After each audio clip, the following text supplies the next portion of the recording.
Assalamualaikum warahmatullahi wabarakatuh. Di sini kami dari kelompok 1 kelas C ingin mempresentasikan hasil diskusi kami tentang multiprosesor dan multicore. Sebelum itu, izinkan kami untuk memperkenalkan diri.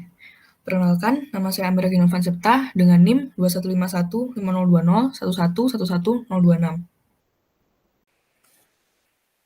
Perkenalkan, nama saya Muhammad Amar dengan NIM 2151502011111032.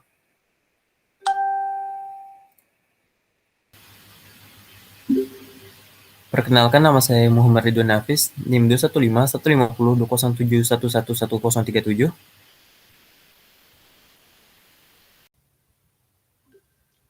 Assalamualaikum warahmatullahi wabarakatuh. Perkenalkan, nama saya Sunu Bukti Prayoga dengan NIM 215150200111028. Dan perkenalkan, nama saya Zahran Rama Azmi dengan NIM 2151502071111025. Baik, yang pertama ada organisasi prosesor ganda. Nah, itu ada instruksi tunggal, yaitu data tunggal atau yang disebut dengan SISD, aliran. Juga instruksi tunggal dan banyak data, SIMD, aliran. Juga ada beberapa instruksi data tunggal atau yang biasa disebut dengan MISD, aliran. Terus ada juga instruksi ganda, yaitu banyak data, yang biasa disebut dengan MIMD, aliran. Kemudian di sini ada gambar dari taksonomi arsitektur prosesor paralel. Di sini ada SISD, yang terdiri dari unit prosesor, ada SIMD, yang terdiri dari vektor prosesor dan array prosesor, kemudian ada MISD, yang terakhir ada MIMD yang terdiri dari shared memory tightly coupled, yang terdiri dari symmetric multiprocessor atau yang biasa disebut dengan SMP, dan non-uniform memory access atau NUMA. Selain shared memory ada juga distributed memory, itu loosely coupled, itu terdiri dari cluster. Selanjutnya ada gambar tentang organisasi komputer alternatif. Berikut gambarnya. Ya, kemudian ada SMP atau Symmetris Multiprocessor. Nah, standalone komputer itu memiliki karakteristik dua atau lebih similar prosesor yang mirip dengan perbedaan kapasitas. Nah, prosesor membagikan memori yang sama dan fasilitas input-output. Nah, prosesor disambungkan oleh bus atau sambungan internal lainnya. Memory access time kurang lebih sama untuk setiap prosesor. Nah, semua prosesor membagi akses ke input-output device, baik melalui saluran yang sama atau saluran yang berbeda, memberikan jalur ke perangkat yang sama. Nah, semua prosesor dapat melakukan fungsi yang sama, atau yang biasa disebut dengan hence symmetric. Yang terakhir, system controlled by integrated operating system. Jadi, sistem itu dikontrol dengan sistem operasi yang terintegrasi. Dan juga sistem tersebut menyediakan interaksi antara pemroses dan program mereka di tingkat pekerjaan, tugas, file, dan elemen data. Selanjutnya ada multiprogramming dan multiprocessing. Nah, di sini yang A ada interleaving, itu multiprogramming dengan satu prosesor, sedangkan yang B ada interleaving dan overlapping, itu multiprocessing dengan dua prosesor. Di situ terdapat perbedaan. Ini ke samping itu waktu, jadi yang menggunakan dua prosesor itu lebih cepat daripada yang satu saja, seperti itu. Selanjutnya ada generic block diagram of a tightly coupled multiprocessor. Nah, ini gambarnya. Ini juga gambar dari yang tadi, lanjutannya. Begitu. Selanjutnya ada fitur organisasi bus. Yang pertama ada simplicity atau kesederhanaan. Nah, ini tuh merupakan pendekatan paling sederhana untuk organisasi multiprosesor. Kemudian flexibility atau fleksibilitas. Nah, umumnya mudah untuk memperluas sistem dengan memasang lebih banyak prosesor ke bus. Yang terakhir ada reliability atau keandalan. Bus pada dasarnya adalah media pasif dan kegagalan perangkat yang terpasang tidak boleh menyebabkan kegagalan seluruh sistem. Selanjutnya ada kekurangan organisasi bus. Yang pertama, kelemahan utama adalah kinerja. Nah, jadi itu merupakan pendekatan paling sederhana untuk organisasi multiprosesor. Yang kedua itu kekurangannya adalah mengarah ke masalah dengan koherensi cache. Nah, jika sebuah kata diubah dalam satu cache, kata tersebut dapat membuat kata tidak valid di cache lain. Nah, untuk mencegah hal yang tadi itu terjadi, prosesor lain harus diberitahu bahwa pembaruan telah terjadi. Biasanya ditangani di perangkat keras daripada sistem operasi. Biasanya ditangani di hardware daripada di OS gitu. Selanjutnya yang ketiga ada sistem prosesor harus memiliki memory cache. Sehingga itu dapat mengurangi jumlah akses bus. Selanjutnya ada pertimbangan desain sistem operasi multiprosesor. Pertama itu bersamaan proses. Yang kedua ada penjadwalan, yang ketiga sinkronasi, yang keempat ada penyimpanan, dan yang terakhir ada keandalan dan kesalahan toleransi. Selanjutnya, solusi perangkat lunak. Untuk mencoba menghindari kebutuhan akan sirkuit dan logika, perangkat keras tambahan dengan menggunakan compiler dan sistem orasi untuk mengatasi masalah tersebut. Hingga menarik karena overhead untuk mendeteksi potensi masalah ditransfer dari waktu proses ke waktu kompilasi, dan kompleksitas desain ditransfer dari perangkat keras ke perangkat lunak. Nah, namun, pendekatan perangkat lunak waktu kompilasi umumnya harus membuat keputusan konservatif yang mengarah pada pemanfaatan cache yang tidak efisien. Selanjutnya ada solusi berbasis perangkat keras. Nah, umumnya disebut sebagai protokol koherensi cache. Solusi ini memberikan pengenalan dinamis pada saat menjalankan kondisi potensi ketidakkonsistenan. Nah, karena masalah hanya ditangani ketika benar-benar muncul, ada penggunaan cache yang lebih efektif, yang mengarah pada peningkatan kinerja melalui pendekatan perangkat lunak. Pendekatan transparan bagi pemrogram dan compiler mengurangi beban pengembangan perangkat lunak itu. Sehingga ini dapat dibagi menjadi dua kategori, yaitu protokol directory dan protokol Snoopy. Yang pertama ini ada protokol directory, yaitu dia mengumpulkan dan memelihara informasi tentang salinan data dalam singgahan. Kemudian directory itu disimpan dalam memori utama, lalu permintaan diperiksa terhadap directory, kemudian transfer yang sesuai akan dilakukan, sehingga membuat kemacetan sentral. Nah, hal ini efektif dalam sistem skala besar dengan skema interkoneksi yang kompleks. Yang kedua ada protokol Snoopy. Protokol Snoopy ini mendistribusikan tanggung jawab untuk memelihara koherensi cache di antara semua pengontrol cache dalam multiprosesor.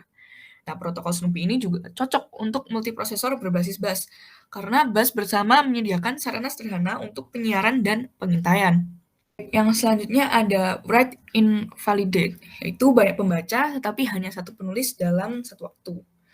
Nah, saat menulis diperlukan semua cache lain dari baris tersebut menjadi tidak valid. Kemudian prosesor penulisan kemudian memiliki akses eksklusif atau murah hingga lini. Nah, ini dibutuhkan oleh prosesor lain. Nah, write invalidate ini paling banyak digunakan dalam sistem multiprosesor komersial seperti arsitektur x86. Status setiap baris ditandai sebagai diubah, eksklusif dibagikan, atau tidak valid. Baik, untuk selanjutnya akan disampaikan oleh teman saya.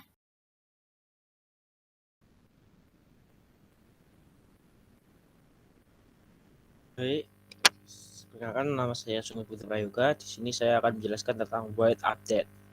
Yaitu write update itu bisa beberapa pembaca dan penulis.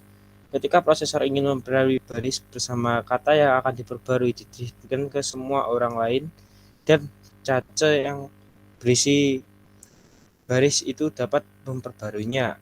Kemudian beberapa sistem menggunakan campuran adaptif dari mekanisme write invalidate dan write update. Selanjutnya ada protokol mesin, yaitu untuk memberikan konsistensi cache pada SMP cache data mendukung protokol yang dikenal sebagai MESI. Yaitu yang pertama ada modif atau diubah, yaitu baris di cache yang telah diubah dan hanya tersedia di cache ini. Selanjutnya ada eksklusif atau eksklusif, yaitu baris di cache sama dengan baris di memori utama dan tidak ada di cache lain. Selanjutnya ada shared atau bersama, yaitu baris di cache sama dengan baris di memori utama dan mungkin ada di cache lain. Selanjutnya ada invalid atau tidak valid, yaitu baris di cache yang tidak berisi data yang valid. Nah, selanjutnya ada tabel Messi atau status baris cache, yaitu sebagai berikut. Ada motif, ada inclusive, share, dan invalid. Selanjutnya ada Messi state transition diagram, ya, sebagai berikut. Selanjutnya ada multi-threading dan multi-prosesor chip, yaitu kinerja prosesor dapat diukur dengan kecepatan menjalankan instruksi tingkat MIPS sama dengan F IPC. F sama dengan prosesor frekuensi clock dalam megahertz. Ya, ada IPC yaitu instruksi rata-rata per siklus. Kemudian ada tingkatan kinerja dengan meningkatkan frekuensi jam dan menambah instruksi yang diselesaikan selama siklus multi-threading, yaitu memungkinkan tingkat paralelisme instruksi yang tinggi tanpa meningkatkan kompleksitas sirkuit atau konsumsi daya. Aliran instruksi dibagi menjadi beberapa aliran kecil yang dikenal sebagai utas yang dapat dijalankan secara paralel. Jadi ada definisi thread dan proses. Thread dalam multi-threaded processor mungkin tidak sama dengan konsep thread perangkat lunak di multi-programmed operating system. Thread berkaitan dengan penjadwalan dan eksekusi, sedangkan proses berkaitan dengan penjadwalan atau eksekusi dan kepemilikan sumber daya dan sumber daya. Thread switch yaitu tindakan beralih kontrol prosesor antar thread ya dalam proses yang sama. Biasanya lebih murah daripada saklar proses. Selanjutnya ada thread, yaitu unit kerja yang dapat dikirim dalam proses. Thread ini termasuk dalam konteks prosesor yang mencakup perhitungan program dan menunjuk tumpukan dan area data untuk tumpukan. Selanjutnya, kemudian ada mengeksekusi secara berurutan yang dapat diinterupsi sehingga prosesor dapat beralih ke thread lain. Proses, yaitu contoh program yang berjalan di komputer. Dua karakteristik utamanya adalah kepemilikan sumber daya dan penjadwalan atau eksekusi. Selanjutnya ada multi-threading implisit dan eksplisit. Semua prosesor komersial yang paling eksperimental menggunakan implisit dan multi-threading. Bersamaan menjalankan instruksi dari utas eksplisit dan yang beberapa berbeda interleave instruksi dari thread berbeda data pipeline bersama atau instruksi paralel pada pipeline paralel. Sedangkan multi-implicit threading adalah eksekusi bersamaan dari beberapa utas yang diekstrak dari program sekuensial tunggal. Utas implisit didefinisikan secara statis oleh compiler atau secara dinamis oleh perangkat keras. Selanjutnya ada pendekatan multi-threading eksplisit, yaitu yang pertama adalah disisipkan, yaitu berbulir halus.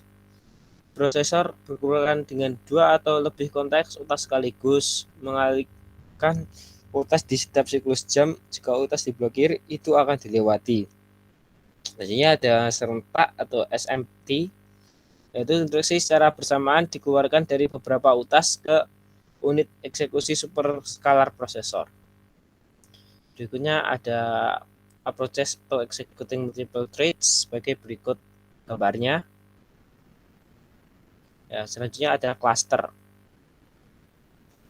Cluster alternatif untuk SMP sebagai pendekatan untuk memberikan kinerja yang tinggi dan tinggi kesediaannya sangat menarik untuk aplikasi server. Didefinisikan sebagai sebuah kelompok keseluruhan yang saling berhubungan komputer bekerja bersama sebagai sebuah sumber daya komputasi terpadu yang dapat menciptakan ilusi berarti satu mesin. Syarat seluruh komputer berarti sistem yang dapat berjalan sendiri selain dari klaster. Dan setiap komputer dalam sebuah klaster disebut sebagai simpul. Manfaatnya adalah sebagai skalabilitas mutlak, skalabilitas tambahan, kesediaan tinggi, harga atau kinerja yang unggul. Berikutnya ada cluster configuration, yaitu ada standby server with no shard disk dan ada shared with shard disk. Adalah gambarnya sebagai berikut. Kemudian selanjutnya ada pengelompokan metode, manfaat, dan batasan. Ada clustering method, description, benefits, dan limitation. Sebagai berikut tabelnya. Selanjutnya ada pengoperasian sistem masalah desain, yaitu bagaimana kegagalan dikelola bergantung pada metode pengelompokan digunakan dua pendekatan. Yaitu yang pertama ada cluster yang sangat tersedia, kesalahan cluster yang toleran. Failover, yaitu fungsi yang mengalihkan aplikasi dan sumber data dari sistem yang gagal ke sistem alternatif di cluster. Yang selanjutnya ada fallback, yaitu pemulihan aplikasi dan sumber data ke sistem asli setelah diperbaiki. Kemudian ada penyeimbang beban, yaitu skalabilitas tambahan secara otomatis menyertakan komputer baru dalam penjadwalan kebutuhan middleware untuk mengakui bahwa proses dapat beralih antar mesin. Baik, yang selanjutnya ada paralelisasi komputasi, yaitu penggunaan cluster yang efektif memerlukan eksekusi perangkat lunak dari satu aplikasi secara paralel. Dan tiga pendekatannya adalah parallelizing compiler, parallelized application, dan parametric computing. Baik, sekian dari saya. Terima kasih. Wassalamualaikum warahmatullahi wabarakatuh.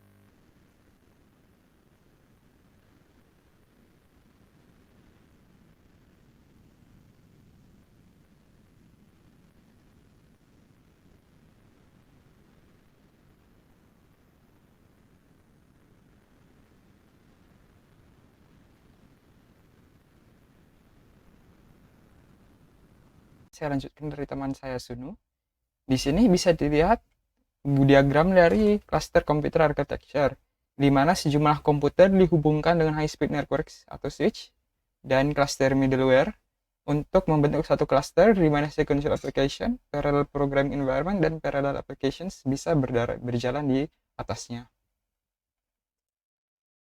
Kemudian, ini adalah contoh dari Ethernet 100 Gbps dengan konfigurasi untuk Massive Blade Server Cloud Site. Kemudian ada perbandingan antara cluster dan SMP dengan persamaan keduanya menyediakan konfigurasi dengan banyak prosesor untuk mendukung aplikasi permintaan tinggi. Kedua solusi tersebut tersedia secara komersial. Kemudian perbedaan SMP antara cluster adalah SMP itu lebih mudah dikelola dan dikonfigurasi, mirip dengan model prosesor tunggal asli, ukuran fisik dan konsumsi daya lebih kecil, serta mapan dan stabil. Kalau cluster itu unggul dalam skalabilitas incremental dan absolut, unggul dalam ketersediaan, dan semua komponen sistem dapat dibuat dengan redundan. Kemudian ada NUMA, yaitu alternatif untuk SMP dan cluster. Untuk memahami NUMA, kita harus pertama dulu memahami apa itu Uniform Memory Access. Di Uniform Memory Access, semua prosesor memiliki akses ke semua bagian memori utama menggunakan beban dan penyimpanan. Waktu mengakses untuk semua wilayah memori adalah sama, serta waktu akses ke memori untuk prosesor yang berbeda adalah sama. Berbeda dengan NUMA, di mana semua prosesor memiliki akses ke semua bagian memori utama menggunakan beban dan penyimpanan, ya yang itu sama sih. Yang keduanya lagi itu beda, mengakses waktu prosesor berbeda tergantung pada wilayah mana dari memori utama yang sedang diakses, dan prosesor yang berbeda mengakses berbagai wilayah memori dengan kecepatan berbeda. Kemudian ada cache coherent NUMA atau CC NUMA, yaitu sistem NUMA di mana koherensi cache dipertahankan di antara cache dari berbagai prosesor. Terus kenapa NUMA?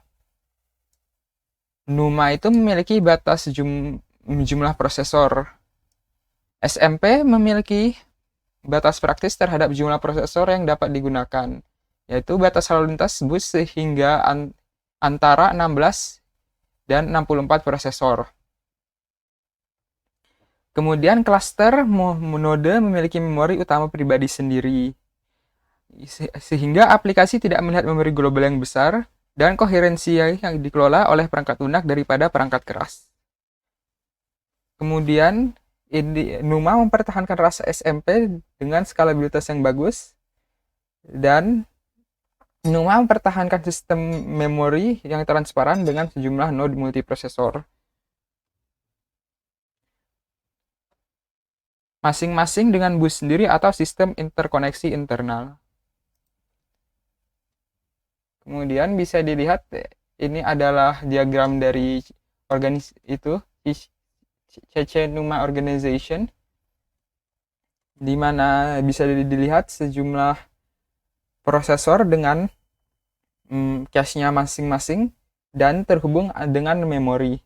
Bisa dilihat di situ. Terhubung dengan main memori yang sama dengan suatu interconnect, dan terhubung juga dengan direktur yang sama dengan suatu interconnect, dan semua dari komputer atau cluster itu dihubungkan lewat interconnect network. Kelebihan dan kekurangan NUMA adalah berikut. Kelebihannya adalah CC NUMA dapat memberikan kinerja yang efektif pada tingkat paralelisme yang lebih tinggi daripada SMP tanpa memerlukan perubahan perangkat lunak. Lalu lintas bus pada setiap node terbatas pada permintaan yang dapat ditangani bus. Jika banyak akses ke memori ke node jauh, kinerja mulai rusak. Kekurangannya adalah tidak secara cepat, tidak secara transparan terlihat seperti SMP. Perubahan perangkat lunak akan diperlukan untuk memindahkan sistem operasi dan aplikasi dari SMP ke CC NUMA yang lumayan beda dengan NUMA, dan dependen dengan ketersediaan. Itu adalah kekurangan dari NUMA. Kemudian bisa dilihat di sini adalah elemen dari cloud computing, ada dengan deployment model yang bisa bersifat public, private, atau hybrid. Kemudian service modelnya bisa software as a service, platform as a service, atau infrastructure as a service. Di mana jika ada software as a service, di mana infrastructure as a service berada di dalam platform as a service, dan itu sendiri berada dalam software as a service. Kemudian dengan essential characteristics, broad network access, rapid elasticity, measured service, on-demand self-service, dan resource pooling. Kemudian ini ada cloud service models, di mana ada SaaS, yaitu software as a service, di mana ada cloud infrastructure, cloud platform, dan cloud application software. Kemudian platform as a service ada cloud infrastructure yang cuman bisa dilihat oleh provider, kemudian ada cloud platform yang bisa dilihat oleh subscriber, dan ada cloud application software yang dibangun oleh subscriber.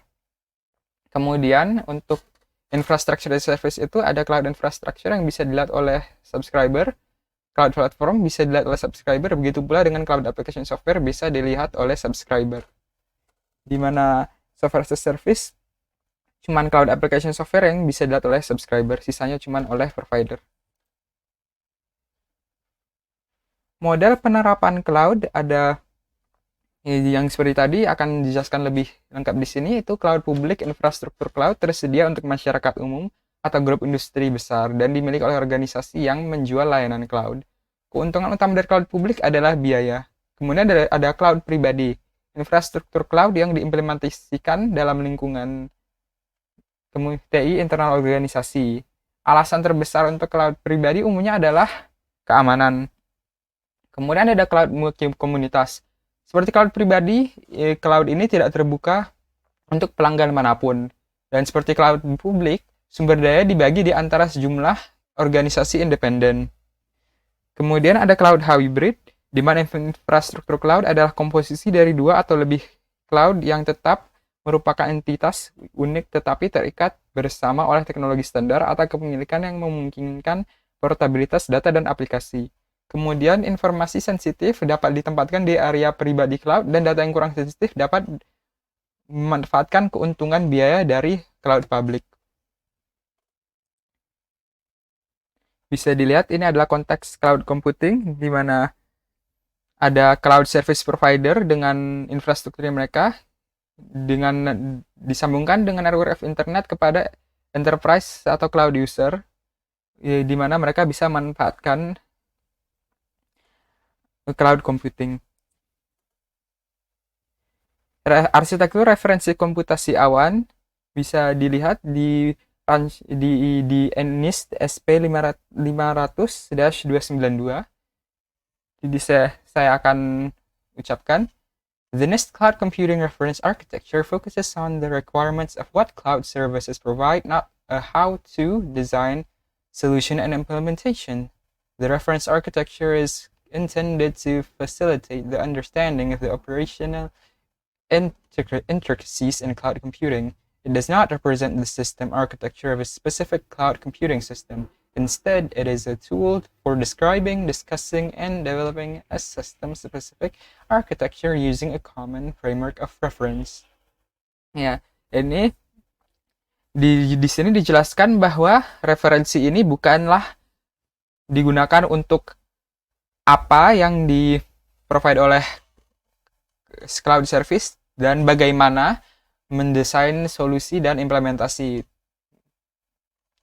tetapi untuk memfasilitasi pemahaman tentang operasi cloud computing.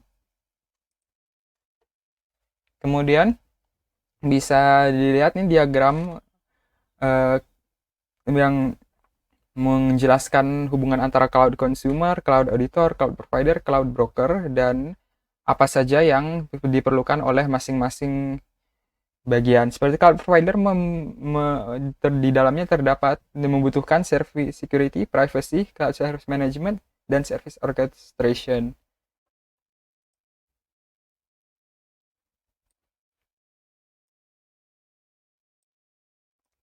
Sudah, itu saja dari saya, akan dilanjutkan oleh teman saya.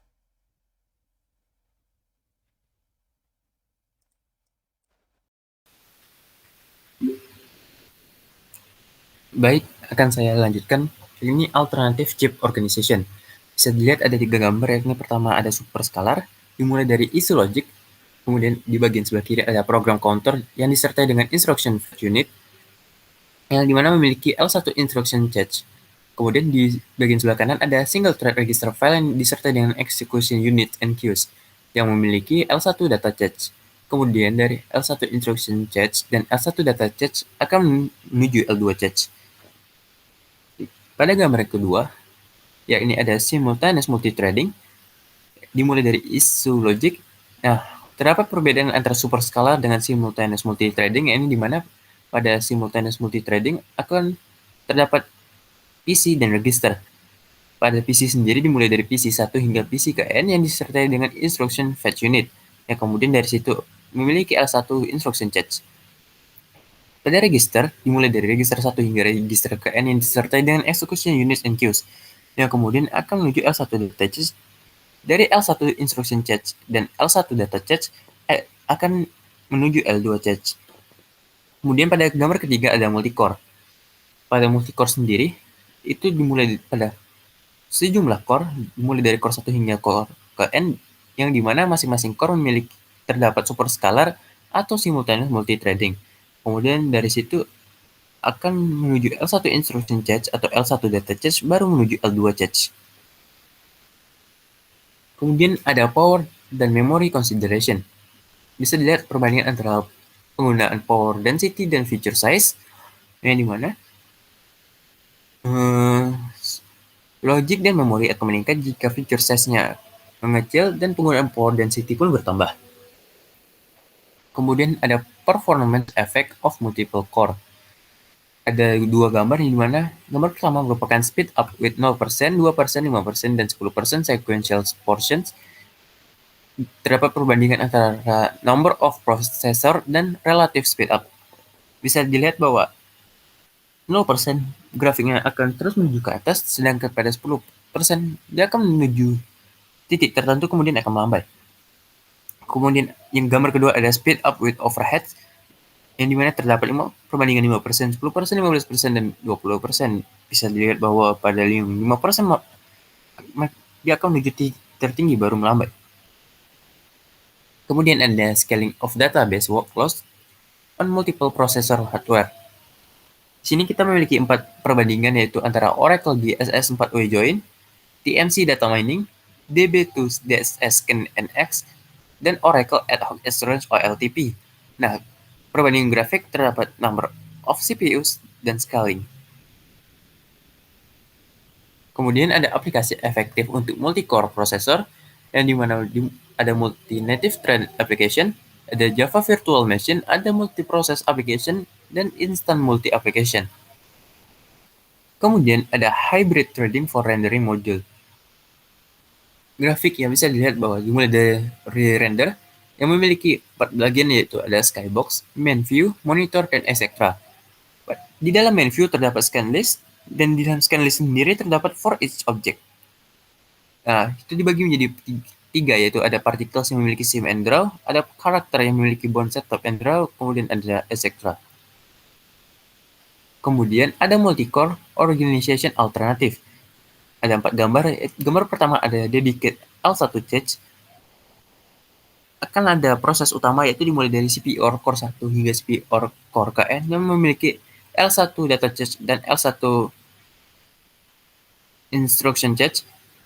Kemudian setelah itu terjalankan, maka akan keluar dan mengerjakan L2 cache dan input output. Jika telah L2 cache, maka akan menuju main memory. Nah, pada gambar kedua, yaitu dedicate L2 cache, sama dengan gambar L1 dedicate L1 cache, hanya saja bedanya L2 cache akan masuk ke dalam proses utama.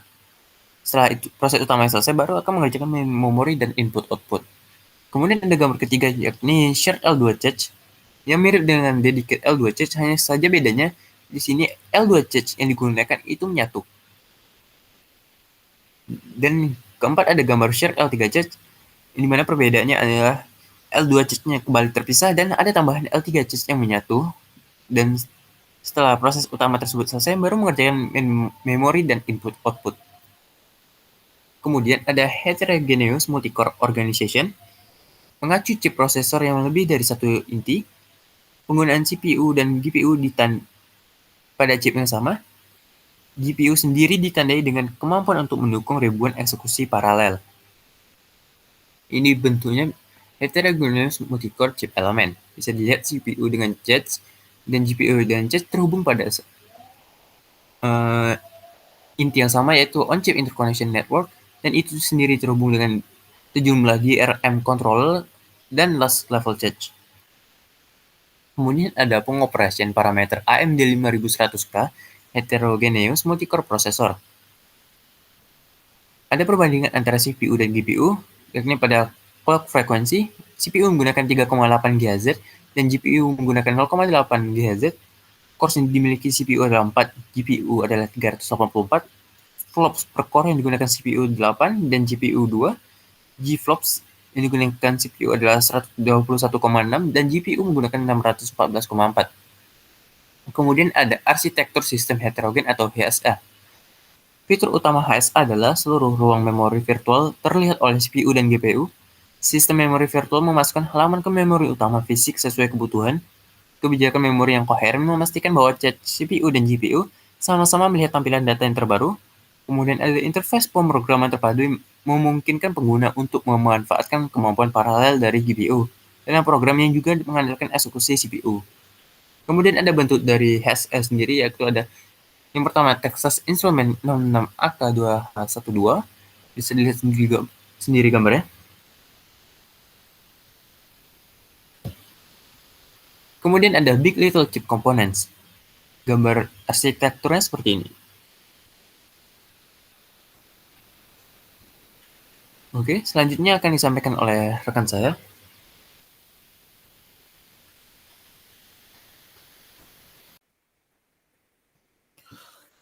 Baik, selanjutnya saya akan menjelaskan. Di sini terdapat sebuah gambar Cortex A15 pipeline. Selanjutnya diberikan juga perbandingan performa Cortex A7 dan A15. Di sini terlihat dari grafiknya bagaimana hubungan antara power dan performance. Di sini dapat dilihat Cortex A15 operating point lebih tinggi powernya dan menghasilkan performa yang lebih tinggi juga. Sedangkan Cortex A7 memiliki power yang rendah dan performa yang rendah juga. Selanjutnya adalah koherensi cache. Koherensi cache merupakan disiplin yang memastikan bahwa perubahan nilai dari operan yang disebar di seluruh sistem tepat waktu. Coherency change dapat diatasi dengan teknik berbasis software atau ACE, ekstensi koherensi antarmuka yang dapat diperluas hingga tingkat lanjut. Di sini diberikan gambar tentang ACE tersebut. Selanjutnya di sini diberikan perbandingan keadaan di protokol Snoop. Di sini terdapat protokol MESI dan MOESI. Dapat dilihat dan diperhatikan di tabel ada perbandingannya. Selanjutnya adalah penanganan interupsi. Di sini menggunakan GIC atau Generic Interrupt Controller. Di sini Generic Interrupt Controller menawarkan beberapa fitur seperti masking interupsi, prioritas interupsi, distribusi interupsi ke target entry A15, melacak status interupsi, generasi interupsi oleh perangkat lunak. Selanjutnya, apakah memori dipetakan adalah unit fungsional tunggal yang ditempatkan dalam sistem bersama inti A15. Hal ini memungkinkan jumlah interupsi yang didukung dalam sistem menjadi independen dari desain inti A15. Diakses oleh core A15 menggunakan antarmuka privat melalui SCU.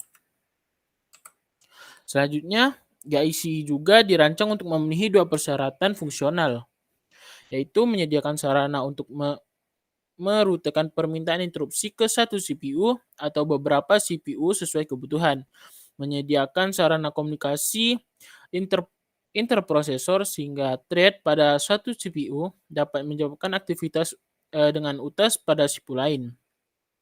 Dengan merutekan interupsi ke satu atau beberapa CPU dengan 3 cara berikut.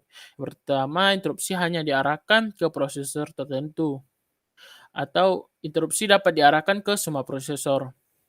Di sini interupsi dapat berubah tidak aktif, menunggu keputusan, aktif, interupsi berasal dan yang lain. Hanya itu saja. Tidak aktif di sini salah satu yang tidak ditegaskan atau yang dalam lingkungan multiprocessing telah sepenuhnya diproses oleh CPU itu, tapi masih bisa tertunda atau aktif di beberapa CPU yang ditargetkan. Di sini ketika mode interupsi menjadi menunggu keputusan, salah satu yang telah ditetapkan dan pemrosesnya belum dimulai pada CPU tersebut. Di sini selanjutnya adalah aktif. Salah satu yang telah dimulai pada CPU itu, tetapi pemrosesannya belum selesai, dapat dicegah ketika interupsi baru dengan prioritas lebih tinggi, menggunakan pemroses interupsi inti A15. Nah, di manakah sumber interupsi itu berasal? Yang pertama berasal dari IPI atau interupsi interprosesor. Yang kedua pengatur waktu pribadi atau pengawas menyela. Selanjutnya adalah garis FIQ lama dan interupsi perangkat keras. Sekian dari saya kembalikan ke moderator.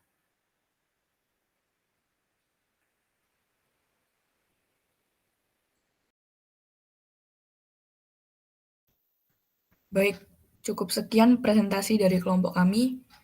Mohon maaf apabila ada kesalahan. Terima kasih.